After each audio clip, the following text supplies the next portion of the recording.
Very good, thank you very much. I believe I've covered the immediate planning team. If I may move on to the legal officer. Can I ask the legal officer, John, please to introduce yourself? Thank you, Chair. Good evening. My name is John Gorst. I'm a solicitor with Southwark Council, and I'll be advising members in relation to governance and legal issues. Thank you. Thank you very much indeed. I can ask the Constitution Officer, Gerald, please introduce yourself. Good evening, Chair. My name is Gerald Gohler. I am the Constitutional Officer and Clerk for this committee. I'm here to minute the meeting and to advise on the procedures for hearing the items and decision making. Thank you very much indeed.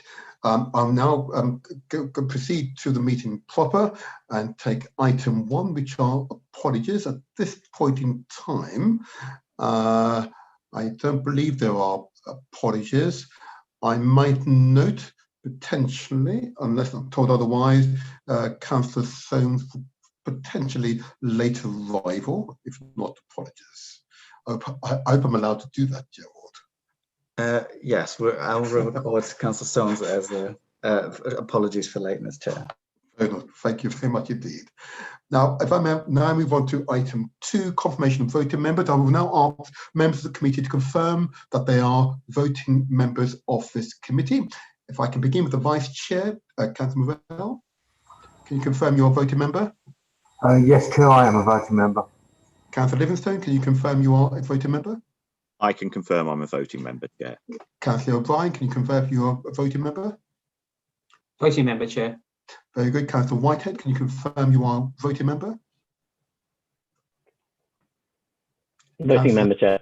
Very good. Councillor Whittam, can you confirm you are a voting member? Voting member, Chair.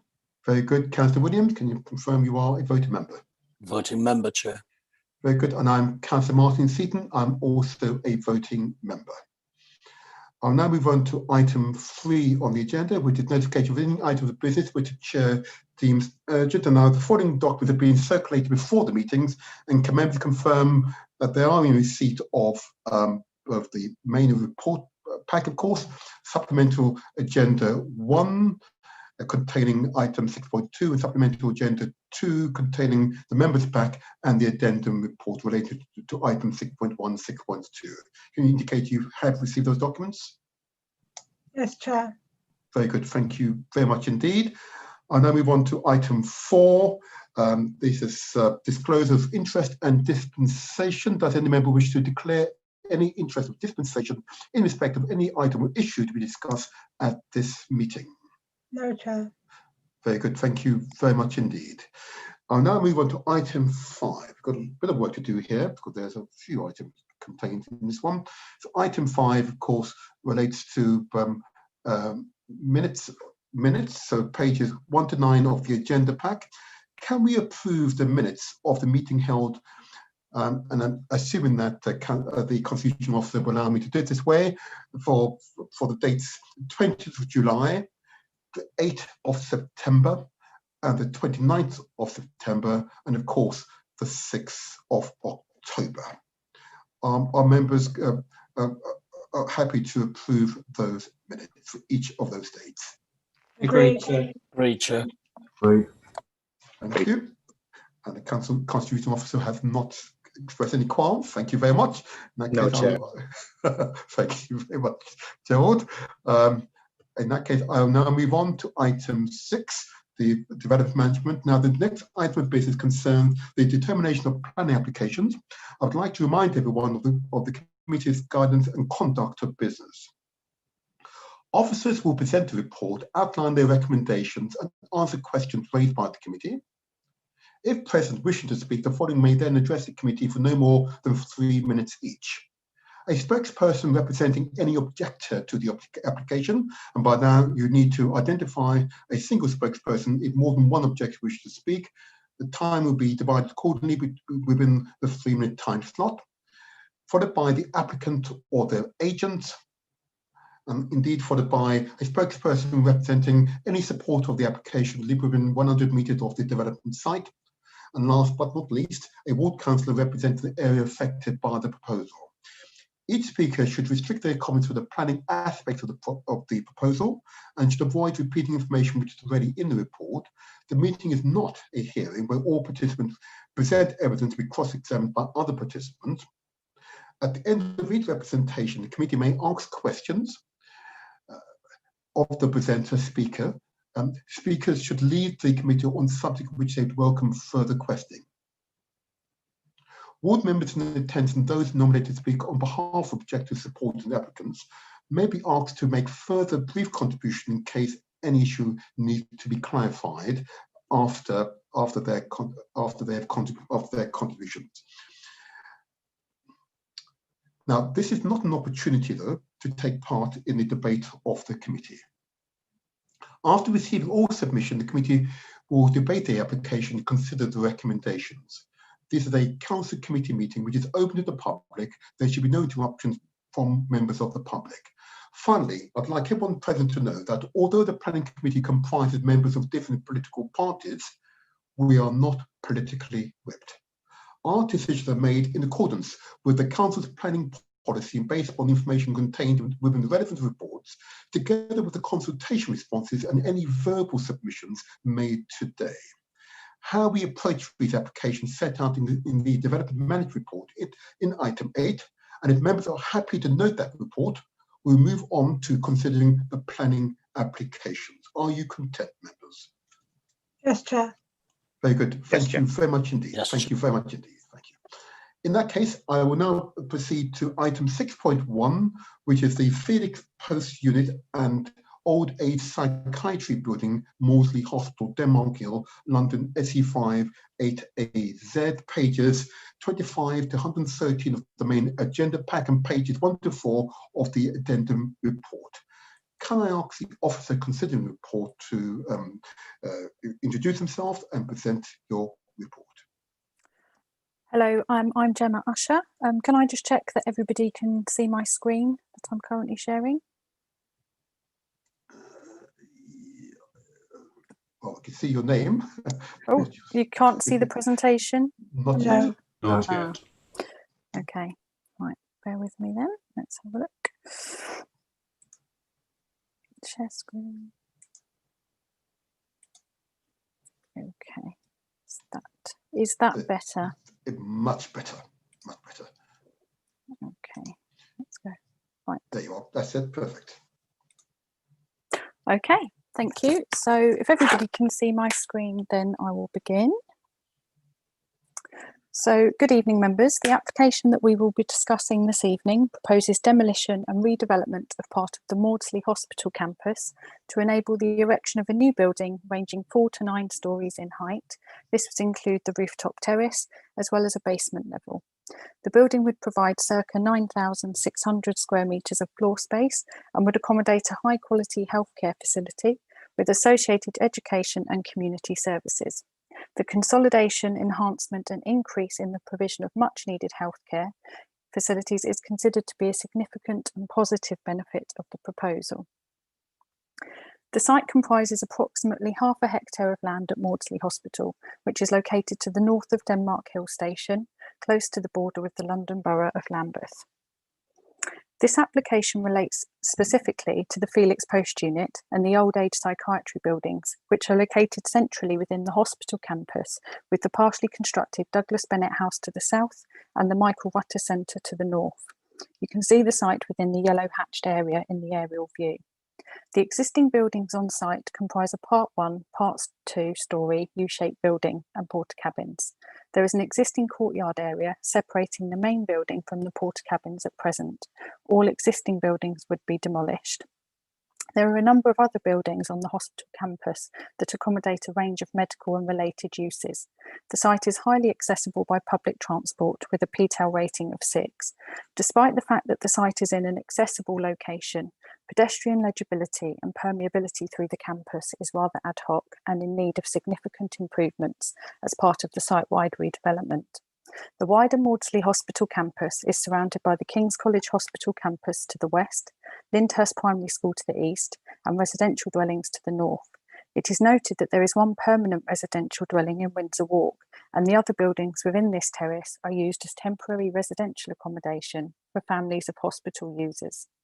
The site is bounded by De Crepney Park to the north, Champion Hill and Windsor Walk to the south, including Denmark Hill Railway Station, and Grove Lane to the east. The photographs on these slides show the application building and how it is currently viewed in its surroundings. The site lies within the Camberwell Grove Conservation Area, and there are a number of Grade 2 listed buildings in the wider vicinity. These include the Grade 2 listed Maudsley Hospital buildings and the Grade 2 listed Cliftonville, associated outbuildings and gateposts on Grove Lane. The site forms part of the new Southwark Plan Policy 33 site allocation, which requires development to provide health, research and education facilities or otherwise support the functioning of the Denmark Hill Health Cluster. The guidance further advises that parts of the site may be redeveloped and intensified to support the functioning of the two hospitals to enhance their services. The potential to provide new public routes to improve access to Denmark Hill Station and Grove Lane should also be explored. As part of the redevelopment strategy for the Maudsley Hospital campus, the Trust investment team has assessed the quality of each building, the anticipated investment needed to maintain them, and the known projected demands for care that will influence where they invest. This has prompted a phased redevelopment strategy that identifies the most likely buildings that will need replacement first, and the spaces where the maximum development could be unlocked without duly impacting on current clinical delivery. This has established a hierarchy for phased redevelopment as shown in this image. This slide shows the master plan principles that have been developed by the Trust. The top left-hand image shows key routes, the bottom left-hand image shows the intended hierarchy of spaces, and the right-hand images refer to height and scale. The current application has been designed to respect these principles, and the Trust has stated that future developments coming forward will also respect this approach. The submission of this application follows a series of pre-application discussions, as a result of which improvements to the proposals were secured in respect of the design and form of the building and quality of the public realm. Further negotiations resulting in design amendments were undertaken during the assessment of the application. The new facility would provide mental health services for children and young people up to the age of 18 years old. The redevelopment would deliver a 12-bed inpatient ward, outpatient clinic, clinical and research facilities, relocated Bethlehem and Maudsley Hospital School, which will be attended by both inpatients and outpatients, a public cafe, 104 cycle parking spaces. The landscape strategy proposes a south-facing terrace for the cafe, which will provide views across the new east-west green spine, a landscape lawn located to the rear of properties in Windsor Walk, soft landscape pedestrian routes on all edges of the building, and hard landscape service and drop-off area to the north of the building, as well as provision of new public realm, including an enhanced east-west pedestrian route through the site and future provision for a north-south route. The proposed building would be 9 stories, excluding the basement, and has been designed to respond specifically to the specialist needs of future service users. The building would occupy almost the entire footprint of this part of the site at ground level, but would utilise stepped upper floors with setbacks on the southern edge to accommodate roof terraces as a way of reducing the mass of the building and mitigating impact upon the adjacent buildings. The overall height of the building would be 38 metres above ground, and the top floor would have a footprint of approximately 600 square metres compared to the 1,500 square metre ground floor footprint.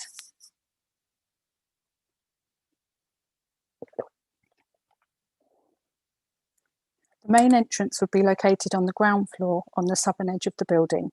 There would be a secondary access to the building on the northern edge. This access would be used for deliveries or for patients that require a more direct or discreet drop-off to the centre. The cafe has been positioned on the ground floor adjacent to the main entrance. This is intended to activate the surrounding public realm, to improve wayfinding within the hospital campus, and to naturally direct visitors to the main entrance of the building. Access to the upper floors would be provided by 3 cores, 1 fully accessible public core and 2 controlled access cores.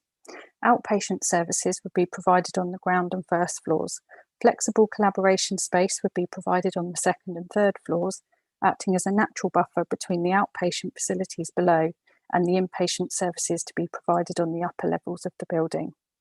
The fourth and fifth floor would accommodate 12 inpatient bedrooms with en-suites, together with relaxation and therapy rooms, dining space, and other related facilities.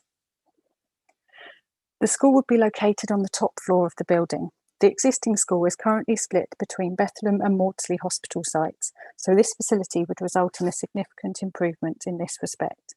Service access, cycle parking, and emergency access would be located to the rear of the building. For the reasons set out in the report, the application is considered to be a positive form of development for the borough. The principle of providing a modern hospital facility is welcome in land use terms. There will be no significant impact in terms of neighbouring amenity. The transport impacts can be absorbed without any noticeable effects, taking account of existing uses and the locality. And the proposal has successfully addressed matters such as energy and sustainability, air quality, flood risk, and land contamination. The main issue to be considered is the design and impact on the conservation area. As set out in the report, this site is within the Camberwell Grove Conservation Area, and this part is characterised by larger institutional buildings. 2 buildings will be demolished to accommodate the new facility. These are the Felix Post Unit, which was formerly the Maudsley Garden Villa, and the Old Age Psychiatry Building. Whilst the latter is a prefab of low quality, the Felix Post Unit is an attractive, albeit altered building, dating from the late 1920s. Whilst the Felix Post Unit is an attractive building, its main heritage significance comes from the history of the site for medical purposes. Both Historic England and the Council's design officers are of the opinion that demolition would cause less than substantial harm to the conservation area. Turning to the proposed building. At 38 metres tall, it would be considered a tall building, but this site is located within an urban density zone and a highly accessible location, and therefore the provision of a well-designed tall building is appropriate. As the views on the side show, surrounding the CYP site, the scale of buildings are large hospital buildings on individual plots, each with different architectural styles relating to the use and age of the building. The site-wide master plan suggests that within the redevelopment of the whole campus, taller buildings should be located at the centre of the site, allowing for other buildings to gradually tear down towards the street edges. It is suggested that the CYP building would form the tallest element on site, setting the marker for other developments that come forward. Officers agree that this is the right approach and feel that a building of the scale proposed is appropriate for this part of the hospital site. As the images in the presentation show, there will be views of the new building popping up in Denmark Hill, Champion Park and Grove Lane.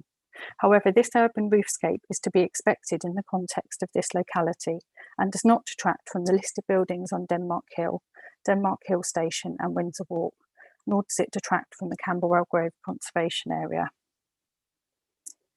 In terms of form and architecture, the proposed building would occupy a substantial footprint on the site, rising to 9 stories above the basement. However, the substantial setbacks at 3 and 6 stories would significantly reduce the massing on the upper levels and improve the relationship with adjoining sites. The setbacks allow for generous landscape terraces to be provided, which will be utilised by inpatients, outpatients and the school. The ground floor elevation is mostly lightweight framing with glass and a cafe facing the green route. Designs have been amended at pre-application stage to add a canopy and make the front entrance more legible. The brick framing of the middle portion of the elevations at 1st to 5th floor is punctuated by set-in chamfered windows curved on the 3-storey element and squared on the 6-storey section. This adds variety and texture to the building, but retains the language of the overall architecture and predominance of brick, which can be seen within other buildings around the campus. A panelled upper section with glazed 6 to 8 storey completes the top of the building in a satisfactory manner. The taller element of the proposals would be viewed in context with the bulky 9 stories of the adjacent building, while the 3 to 6 stories would be read in context with the central green route of the campus. The orientation of the building, concentrating the mass to the north, is appropriate for this location. It should be noted that the DRP raised concerns with the proposal.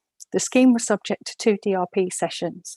Both were critical of the form, massing and architecture of the scheme. Both sessions were concerned with a lack of master planning, legibility, connectivity and landscaping, as well as a complicated architectural form, large scale and bulky massing. In terms of master planning, the DRP wanted to see a more developed master plan for the entire hospital campus before commenting on piecemeal developments coming forward for detailed planning permission.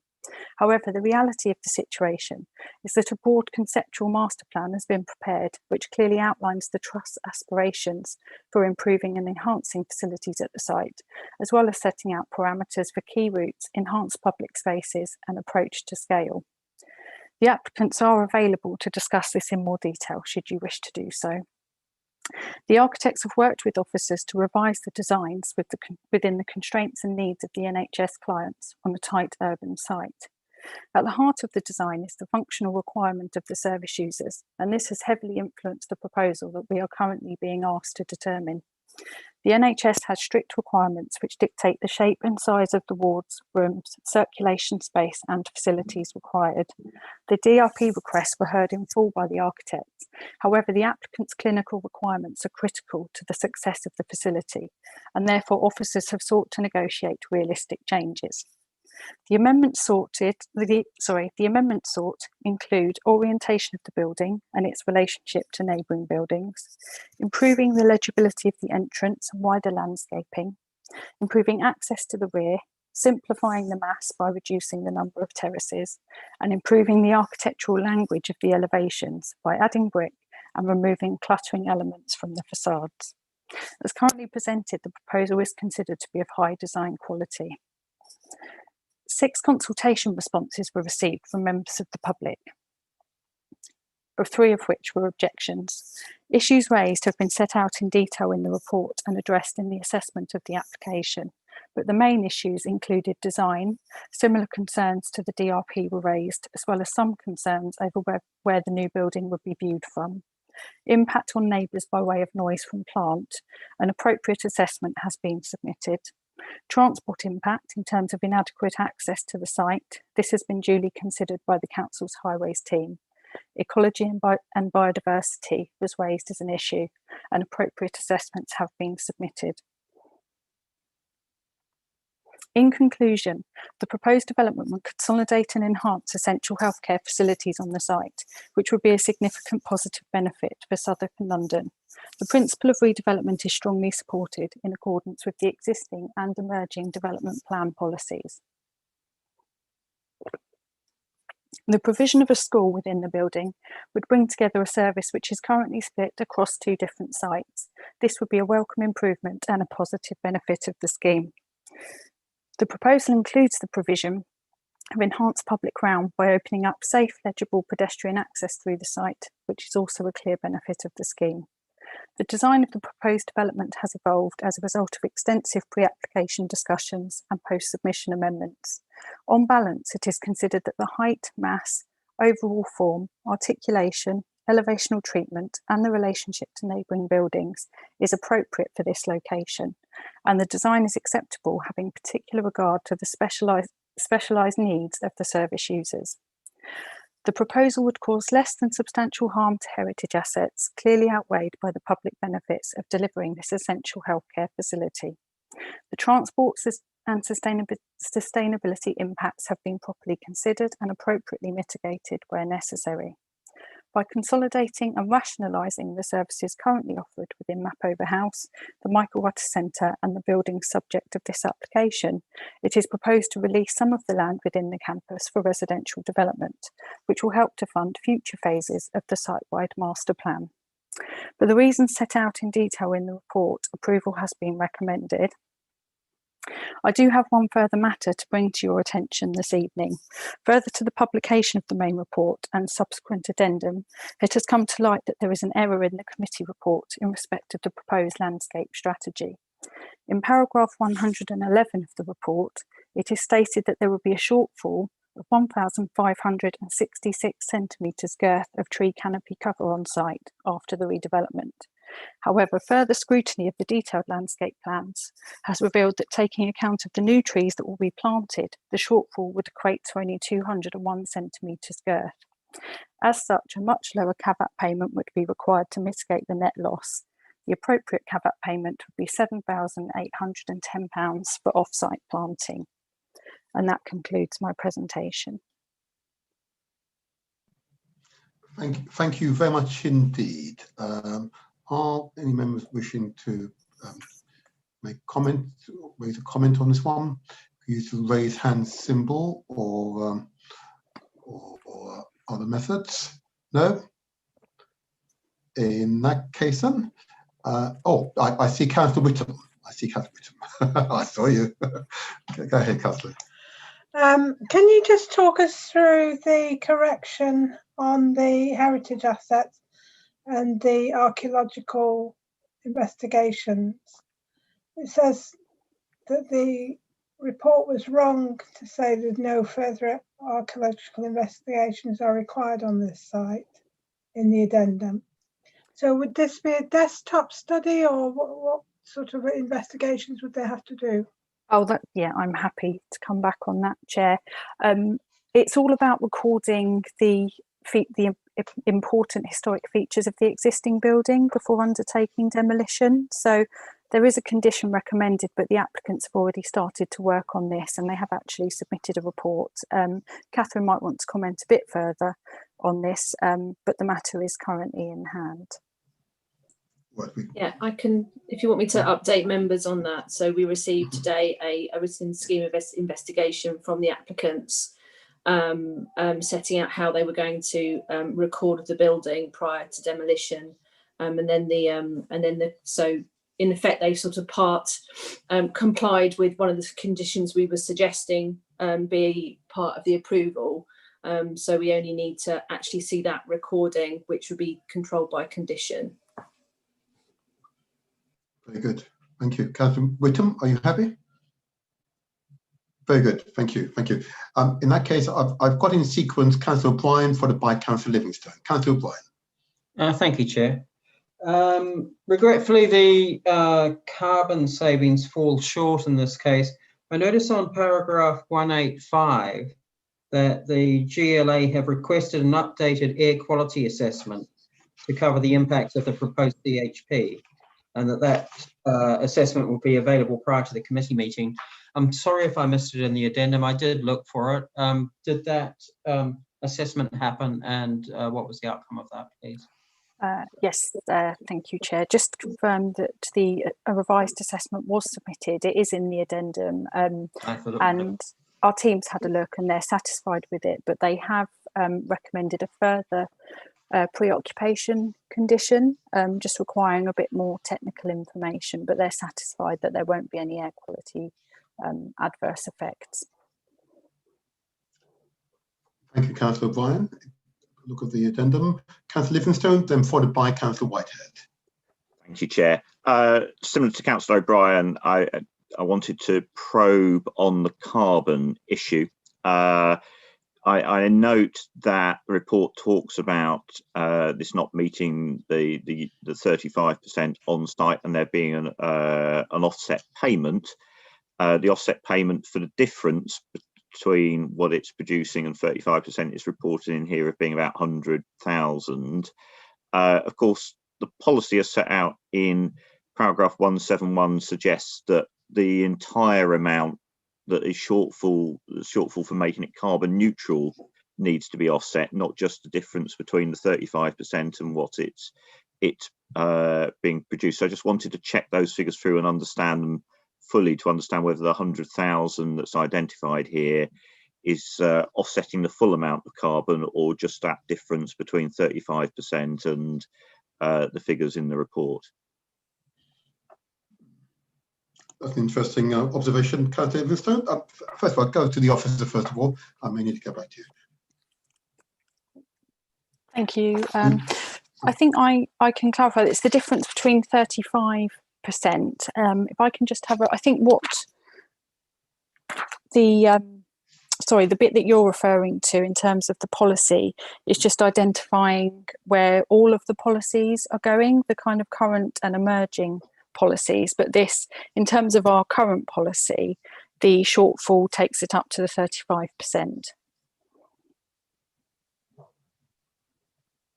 Is that okay?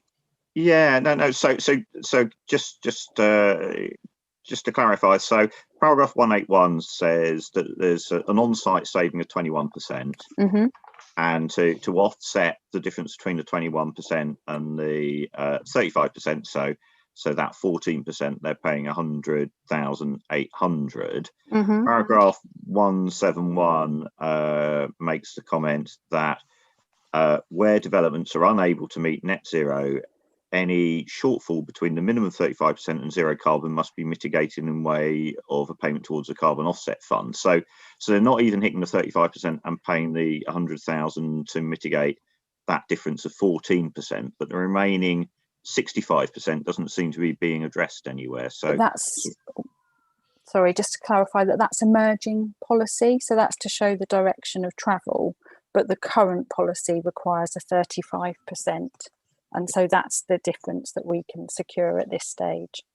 And should we not be expecting sort of best practice from the public sector? Well, I think if I may then, I think this is what I'm going to get back to you on. I think it would have been a very useful question to arise at an earlier point. I think the current policies are a legal base upon which our determination can be made. Emerging policy is, of course, setting its reports as the direction of travel. And whilst I don't disagree with you, Councillor Livingstone, as the public sector and its obligations, I wouldn't wish at this point to put this question to the officer. I'd prefer if you put it to the applicant. No, that's a good point, Chair. Thank you. Very good. Thank you very much. Councillor Livingstone, Councillor Whitehead. Actually, Chair, I think, I think my question is probably more appropriate for the applicant. Very good in that case, and thank you very much. And if I may move forward in that case, thank you, Officer, for your presentation. I'll now move forward. To, I don't believe there is an objector here. I'm just making sure, finally, with the Constitution officers, there are no objectors here. No, Chair, there's no registered objectors. Very good, thank you very much. In that case, I'll press on, and I'll now move on to the applicants. And I believe that we have, is it a David Bradley from South London and Maudsley Trust? You do, Chair, thank you very much. My name's David Bradley. I'm the Chief Executive Officer of South London and Maudsley Foundation Trust. And I'm really pleased to be here tonight to present the proposals for the Pears Maudsley Centre for Children and Young People. Can I ask you, please, before you proceed, so if I could explain, so thank you, you've introduced yourself. I'm aware that there are a slew of officers here to support you if we require further clarification. If I can explain, so what I'm going to do, if I may, I'm going to give you a 3-minute opportunity to make your presentation to the committee. Ideally, you shouldn't go points already quoted in the report, but lead members on questions you would welcome further follow-up questions from colleagues. And if I indicate the 3-minute slot in a moment, and when you're ready, I will start the clock. When you're ready, please go ahead. Thank you, Chair. So as I was saying, I'm really pleased to present these proposals for the Pears Maudsley Centre for Young People, which is a significant step in our vision to develop a really high quality mental health estate that will provide some of the world's best services and research. It also represents a major development in our partnership working with King's College London, the Maudsley Charity and other health and care partners as we work together to improve our community's mental health, the care and the outcomes that we provide for local people. Now, we believe that children's mental health has never been more important. The psychological impact of COVID and the UK lockdown, the first one, and as we now go into the next one, has had a huge impact on children who are more likely to suffer anxiety and depression during this turbulent period. A recent study by the charity Young Minds showed that 69% of children who return to schools describe their mental health as poor. And NHS England and the Centre for Mental Health predict that an additional 1.5 million children and young people aged under 18 will require new or additional mental health support as a direct result of COVID. Now, we plan to address this by investing in this new centre, which will provide new inpatient, community care and crisis facilities for children and young people. The Trust, the University, the Maudsley charities, supported by significant charitable donations, plan to invest over £60 million to develop this new centre. It will bring together our expert clinicians working with world-leading researchers from King's College. And we think that this partnership approach will really enable us to take vital new research and deliver interventions with the aim of preventing poor mental health and the issues that affect young people. Ultimately, we think this will help us to reduce mental health inequalities. Now, the Trust, as you've been hearing in some of the officers' report, has a rich history and continues to draw on the vision of Henry Maudsley, who was committed to the treatment and research of mental illness. And today we provide the widest range of NHS mental health services in the UK. 5,000 staff covering a population of 1.3 million, and we have over 230 services, including inpatient wards, outpatients, community services. And we provide inpatient care for approximately 5,300 people each year, and each year we treat 45,000 patients across South East London. Sorry? Yes, 30 seconds. 30 seconds, okay, well, I will finish this by saying that for the last 2 years, our architects have been working on the design of this in collaboration with patients and clinicians to ensure it's fit for purpose. I've got a lot of colleagues here with me that are able to answer questions, and my colleague, Dr. Bruce Clark, is able to answer any questions you may have on the services that we provide. So I will pause there, Chair, and happy to answer questions. Thank you very much indeed. Can members indicate using the raise hand symbol if you wish to ask a question? I might turn immediately to Councillor Livingstone. Thank you, Chair. Yes, no, hopefully, David, you heard my question to officers earlier, just to really understand in terms of carbon offset and obviously the example we're hoping that all public sector bodies set in terms of carbon, whether you have any comments on the discussion I had with officers there about carbon offset and about whether the Maudsley might be willing to consider doing any more in terms of offsetting the carbon of this development. Yeah, if I could bring in one of my colleagues there, Councillor Livingston, to answer your question. Graham, are you on the line here or? Yes, I am, David. I hope you can hear me. So Councillor Livingston. Forgive me, Graham. Can I just ask you to introduce yourself for the record here and indicate where the organisation you work for? All right, I'll start my video. I'm Graham Harris, and I work for IBI Group. We're the architects who've been working with SLAM over the past 2 years to develop the scheme. Very good. Thank you. Can you respond to the question? Go ahead. Okay. So in response to the question, yes, from a public sector point of view and part of the NHS, we have stringent things to meet the BREEAM requirements. And in terms of the carbon offsetting, we look at taking the scheme as far as we can. I would agree that the ambition to look towards 100% would be an ideal. We have to obviously work within budgetary constraints, but the ambition to get a BREEAM excellent rating for this building has been a target from the design from the start. And that is also driven by improved landscaping and any possible thing we can include within the building to improve the situation. We do have a number of challenges on a tight inner city site, and that is something that has been a major constraint from the outset in the design. I don't know if that answers your question. Yeah, I guess it's probably about as far as we're going to get today. I'm guessing it's probably where we are. But thank you for the response. Thank you. It's just one of the interesting and important observations that this is a outline master plan which I will question the applicants on shortly, but one would imagine that the future developments that are put forward will meet our future Southwark plan and its requirements. Anyway, thank you for responses to those questions. Can I now go on to Councillor Whitehead, then followed by Councillor O'Brien. Councillor Whitehead. Thank you, Chair. This is hopefully quite a brief question, but I'd just like to understand as, I guess, a layperson when it comes to medicine and hospital facilities, what is it that this facility allows you to do that your existing facilities within the Maudsley Hospital do not? So what's the real benefit to this development that won't be possible to achieve without the development?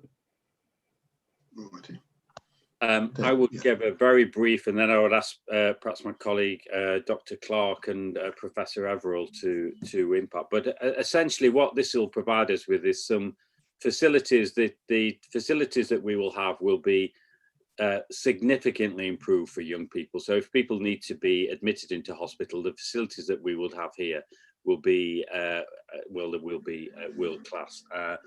Compared to some of the buildings that we're in at the moment, which date back to early 1900s and are not really suitable for modern mental health care. What this also enables us to do is, for the first time, is really bring together both the clinical care and the researchers, the fantastic researchers that we have at the university, together to be able to look at what research needs to be done, and what research is done to drive that into clinical practice. So kind of a virtuous circle that really benefits for people. But I would like to, if I can, Chair, just ask my colleagues if they want to elaborate on that. Righty. So you said Dr. Bruce Clark, I believe. Can I ask Dr. Clark to formally introduce himself for our committee minutes? So I'm Dr. Bruce Clark. I'm the Clinical Director for Child and Adolescent Mental Health Services at South London and Maudsley. I'm a consultant psychiatrist myself, and I work at the Maudsley site. Okay. So there are a few things. The services that we're moving in here are amongst the world-leading clinical services. So in the UK at present, there are approximately 24 services which operate as national specialist services, if you like. They are a sort of mental health, children's mental health services, a bit like Great Ormond Street, national referral centres. 20 of those are on the Maudsley campus at present, and we have been growing, and we wish to grow those further. And as David highlighted, this will be the first time, and it will be a service unique within Europe, where we are citing those expert clinical services that are part of the hospital trust alongside and working together with the world's leading clinical academics in child and adolescent psychiatry. So my colleagues who work at the university in the Institute of Psychiatry have the highest citation index. That's a sort of measure of their scientific rigor and output in child and adolescent mental health. So we're bringing those things together to do a number of things to really accelerate the pipeline from the earliest discovery ideas into clinical practice. We have a strong track record of doing that, but we want to accelerate that. And it's sort of to meet some of that public zeitgeist, to transform the offer that we have for children's services, and that will be on a national and an international scale. Thank you. And I believe maybe you wanted in Everall from King's also? Yes, please, Chair. Thank you very much, Councillor Seaton. My name is Ian Everall. I'm the Executive Dean of the Institute of Psychiatry, Psychology and Neuroscience, which is the second largest faculty at King's College London, and we're probably the largest mental health research institute in the world, and the only people who rival us are Harvard. The reason why this is incredibly important is, as David and Bruce say, it will bring together not only the clinicians but also the world-leading research which work out at the Institute. And the main thing we want to aim for is to reduce that lag from discovery, which occurs in a university, to being used in a clinical setting from about 18 to 30 years down to about 7 or 8 years. And we can only do that by co-locating the academics together with and the research together with the clinicians. And we have the only place in the world that has such a close working relationship between research and academics and clinicians, between discovery and services. And we're in a unique position to be able to deliver this step change in children and young persons' mental health. Thank you, Councillor. Thank you very much indeed for that very clear explanation. And thank you, Councillor Whitehead, for your question. If I may, I'll move on unless there's a supplementary. Thank you. I'll move on to Councillor O'Brien. Thank you, Chair. On a different matter, it's been mentioned that you have a vision for incorporating some private residential within the overall development of the site. I was just wondering if you could give us a bit of a broad strokes view of how that will integrate, because it is a very bitsy site, and how that will integrate with the functions of the hospital. Okay, thank you. I'd like to bring in one of my other colleagues here. I think either Graham or Neil Jackson. Probably Neil, would you like to respond on this, please? Thank you. Again, Neil, if I can ask you, please just introduce yourself fully and the organisation you work for. 4 minutes. Thank you, Chair. So I'm Neil Jackson, I'm Director of Capital Estates and Facilities at the Trust.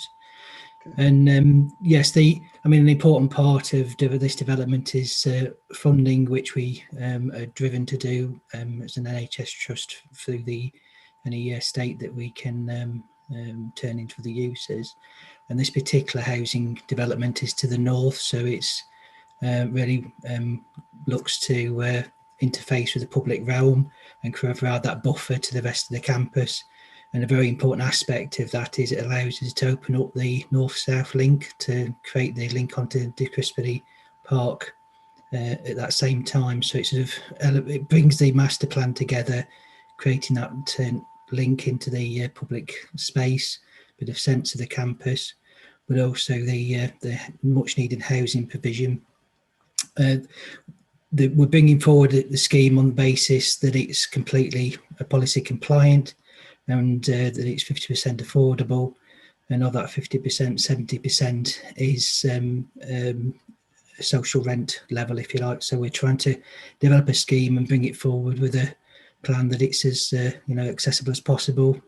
It'd be tenancy blind in terms of design, so it doesn't matter whether what form of tenancy or ownership you have, you get the same sort of facilities, and it's very much an integrated campus. And as I say, the numbers are, it's about 186 units, and we've actually increased the family units within it as well to make sure, certainly in the social aspect, it provides social housing that's family units rather than just single bed units. So there's been lots of engagement around that project, and as I say, it's an important part of that overall picture.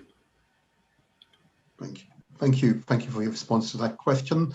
I don't see I don't know, member wanting to ask a question, but if I may, Neil and David, on the question on the master plan, and we note the comments from the design review panel on the master plan. Do you have any comments on their observations and their concern that we were looking at almost piecemeal, and they wanted a sort of coherent, detailed plan, or we saw the phases but without detail? Are you able to respond more fully to the design review panel on their comments? Do you want me to respond to my question? I'm happy to take that if you like.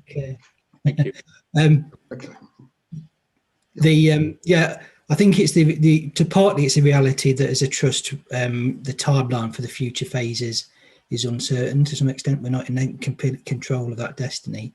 So what we're trying to do here is develop a master plan that gives sufficient fixity of the proposals. What I am doing as we speak almost is developing some interim proposals around how, once the current application and potentially the housing development is complete, what this campus will look like at that stage, because it'll be part way through that master plan delivery. So I think there's a little bit more work we need to do in what it looks like in the stages to get to that place. And it's quite difficult as an NHS trust to commit to further major phases of similar scale until we're more certain about the future in terms of the NHS sort of financial position. That's a good enough response to me. Thank you. It's our reality these days, isn't it? It's our reality. Yeah. Thank you very much indeed. Are there further questions from committee members? If not, thank you very much. David, thank you very much for your presentation and responses to our questions. Thank you, Chair. Thank you. I'll now move on to supporters. Are there supporters in the room? If I can just double check constitutional, are there supporters in the room? I don't believe that there are. No, Chair, there's no registered supporters. Very good. Thank you very much indeed. Ward member. Yes, hello. Ah, hello there. Who have I got here? Hello there. Right. Can I ask you, Councillor, to introduce yourself to the committee? Then yes. I'll take off the 3-minute time clock for you. Go ahead. Thank you, Chair. I'm Councillor Rada Burgess, representing St Giles Ward. My comments will be brief. They pertain to this scheme. Can I just say in that case, and thank you, Councillor, for introducing yourself. I'll give you a 3-minute presentation, and at 30 seconds, I will indicate you have 30 seconds remain. You may begin now. Thank you. So my comments are going to be quite brief. They pertain to this scheme largely insofar as it relates to the wider significant redevelopment of the entire Maudsley site, which includes, of course, not only this Felix Post unit and the old age psychiatry building, but the Mapother House developments, which are the subject of a further application, 20 AP 2768. St Giles residents have raised concerns about the intensity of the development across the site, of which this application is a part. They're concerned also about traffic management, noise and pollution during construction and after completion, and wish to see a very robust traffic management plan, including, wherever possible, the use of sustainable freight. Furthermore, councillors and residents feel quite strongly that there is a need for the management to carefully manage deliveries across the site during construction and when operational, so as to reduce what I'd call single-use journeys into an already densely residential and polluted part of Camberwell. And we would like to see this as a condition were permission to be granted. Thank you. Thank you very much indeed. Well within time. Thank you. As it should be. Here you are. Colleague members, question for Councillor Rada Burgess.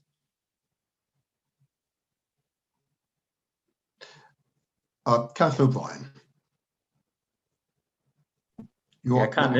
Can't let you off the hook completely, rather. Okay. Residents mentioned about the the density of the site. I mean, looking at the plan view, it's a very dense site anyway. Yeah.